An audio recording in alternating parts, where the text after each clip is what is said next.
Ya, salam. Perkenalkan nama saya Cipri.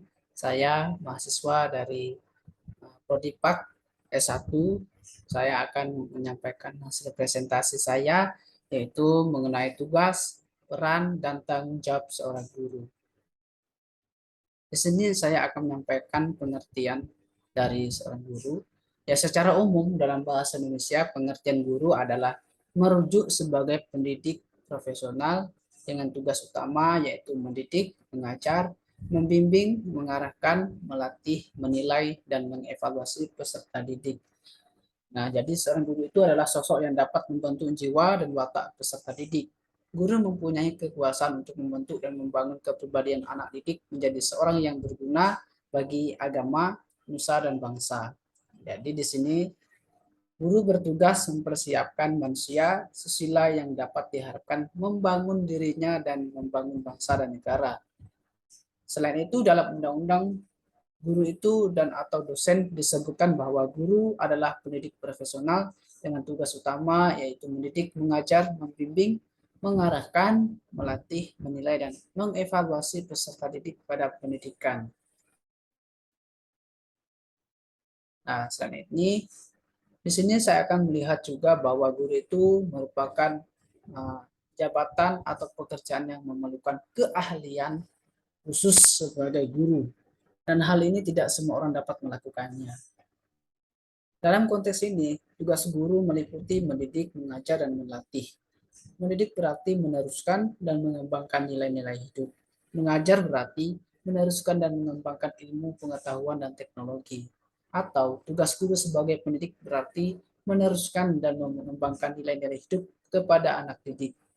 Jadi sedangkan tugas guru sebagai pengajar berarti meneruskan dan mengembangkan ilmu pengetahuan dan teknologi kepada anak-anak didik. Sedangkan melatih berarti mengembangkan keterampilan-keterampilan pada siswa atau dengan kata lain, tugas guru itu sebagai pelatih berarti mengembangkan keterampilan dan menerapkannya dalam kehidupan di masa depan anak didik. Sehingga guru adalah menyiapkan manusia susila yang cakap yang dapat diharapkan membangun dirinya dan membangun bangsa dan negara. Nah, di sini ada beberapa tugas dari guru yaitu secara umum dan secara khusus. Secara umum bahwa mendidik dalam operasionalisasi, mendidik adalah rangkaian proses mengajar, memberikan dorongan, memuji, menghukum, membentuk contoh dan membesarkan.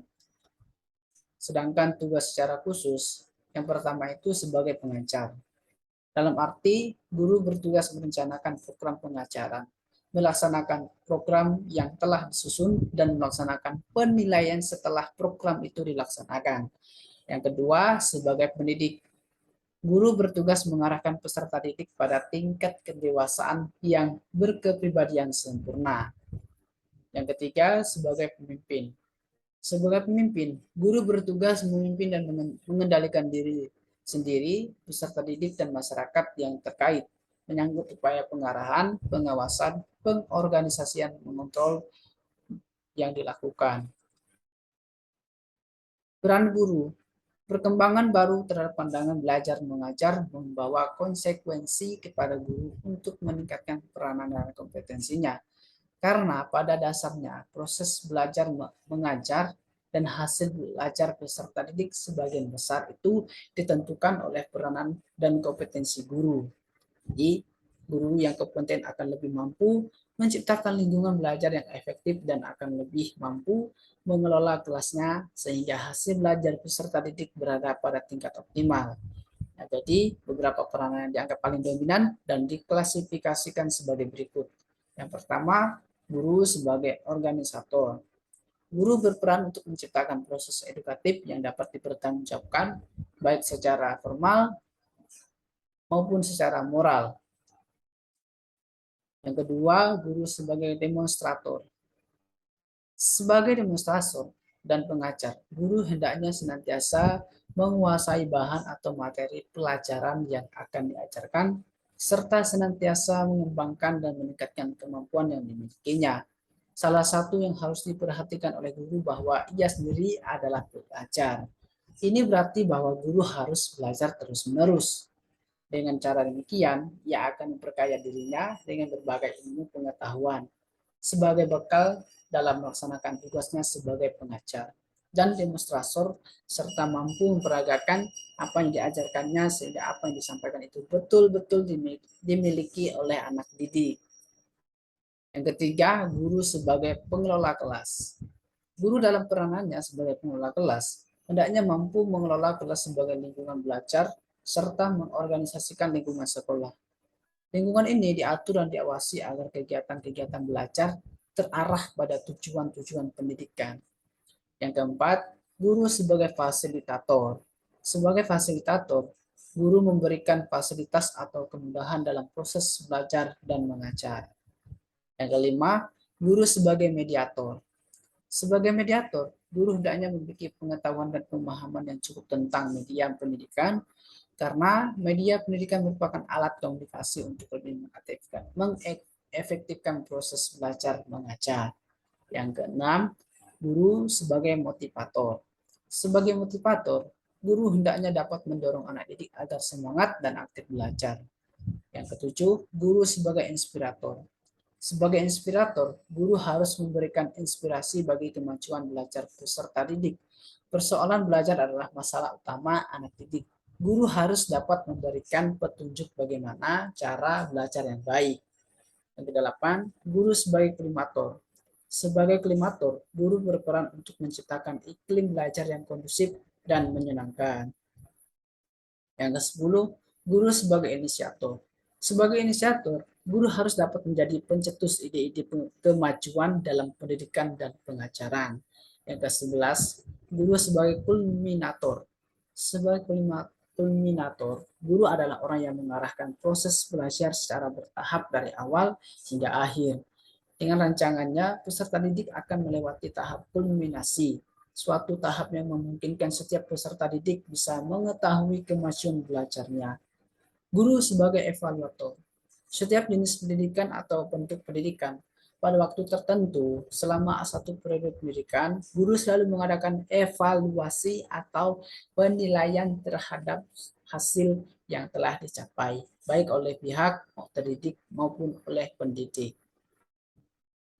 Nah, di sini kita akan melihat beberapa tanggung jawab guru dalam menuntut anak-anak belajar. Yang terpenting adalah merencanakan dan melakukan kegiatan-kegiatan belajar guna mencapai pertumbuhan dan perkembangan yang diinginkan. Guru harus menuntut murid-murid belajar. Yang pertama itu turut serta membina kurikulum sekolah.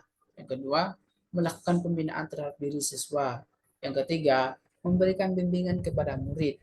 Yang keempat, melakukan diagnosis atas kesulitan-kesulitan belajar dan mengadakan penilaian atas kemajuan belajar, menyelenggarakan penelitian, mengenal masyarakat dan ikut serta aktif, menghayati, mengamalkan, dan mengamankan Pancasila, turut serta membantu terciptanya kesatuan dan persatuan bangsa dan perdamaian dunia, turut mensukseskan pembangunan.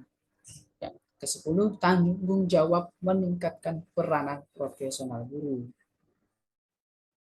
Jadi, untuk mencapai agar cita-cita ideal tersebut dan agar pengajarannya berhasil, ada beberapa hal yang harus dilakukan oleh guru. Yang pertama, mempelajari setiap murid di kelasnya.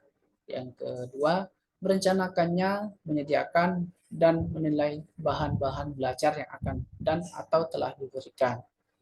Yang ketiga, memilih dan menggunakan metode mengajar yang sesuai dengan tujuan yang hendak dicapai, kebutuhan dan kemampuan murid, dan dengan bahan-bahan yang akan diberikan.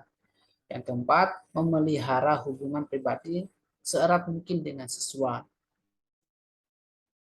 Menyediakan lingkungan belajar yang serasi. Dan berikutnya, membantu murid-murid dalam memecahkan berbagai masalah.